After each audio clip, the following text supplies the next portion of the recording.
Hello everyone. ಇವತ್ತು ನಾವು ಮಾಡಕ್ಕೆ ಹೊರಟಿದ್ದೀವಿ ನವಣೆಕಾಳಿನ ಕಿಚಡಿ. ನವಣೆಕಾಳಿನ ಕಿಚಡಿ ಆರೋಗ್ಯಕ್ಕೂ ಒಳ್ಳೆಯದು, ಶುಗರ್ನವರಿಗೂ ಒಳ್ಳೆಯದು. ಬನ್ನಿ ನೋಡೋಣ ಹೇಗೆ ಮಾಡೋದು ಅಂತ. ಫಸ್ಟ್ ಗ್ಯಾಸ್ ಆನ್ ಮಾಡಿ ನಾನು ಕುಕ್ಕರಲ್ಲಿ ಎಣ್ಣೆ ಬಿಸಿ ಮಾಡಿ ಅದಕ್ಕೆ ಸಾಸಿವೆ ಜೀರಿಗೆ ಹಾಕ್ಕೊಂಡಿದ್ದೀನಿ. ನಂತರ ಹಸಿಮೆಣಸು ಕರಿಬೇವು ಈರುಳ್ಳಿ ಹಾಕಿ ಚೆನ್ನಾಗಿ ಫ್ರೈ ಮಾಡ್ಕೊತಾ ಇದ್ದೀನಿ.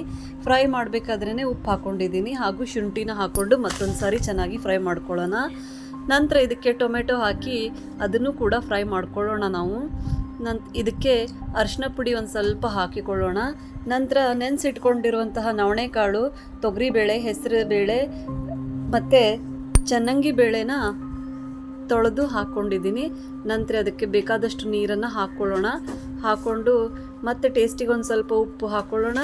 ಮತ್ತು ಕೊತ್ತಂಬರಿಯನ್ನು ಹಾಕಿ ವಿಷಲ್ ಮಾಡೋಕ್ಕೆ ಇಟ್ಟಿದ್ದೀನಿ. ವಿಷಲ್ ಆದಮೇಲೆ ತೆಗೆದು ನೋಡಿದರೆ ನಮ್ಮ ಕಿಚಡಿ ತಯಾರಾಗಿದೆ. ನೋಡಿ ಎಷ್ಟು easy and best khichdi, healthy khichdi ಆಗಿದೆ ನಮ್ಮದು. ಇದಕ್ಕೆ ನಾವು ಸ್ವಲ್ಪ ಮೇಲೆ ಕೊತ್ತಂಬರಿ ಮತ್ತು ತುಪ್ಪವನ್ನು ಹಾಕ್ಕೊಂಡು ಸವಿತಾ ಇದ್ದರೆ ಹಪ್ಪಳದ ಜೊತೆಗೆ ಸಖತ್ತಾಗಿರುತ್ತೆ ಅಲ್ವಾ. ತಾವು ಟ್ರೈ ಮಾಡಿ ನೋಡಿ, ಮನೆಯಲ್ಲಿ ಮಾಡಿ ತಿನ್ನಿ, ಹೆಲ್ದಿ ಆಗಿರಿ ಮತ್ತು ಹ್ಯಾಪಿಯಾಗಿರಿ. Thank you.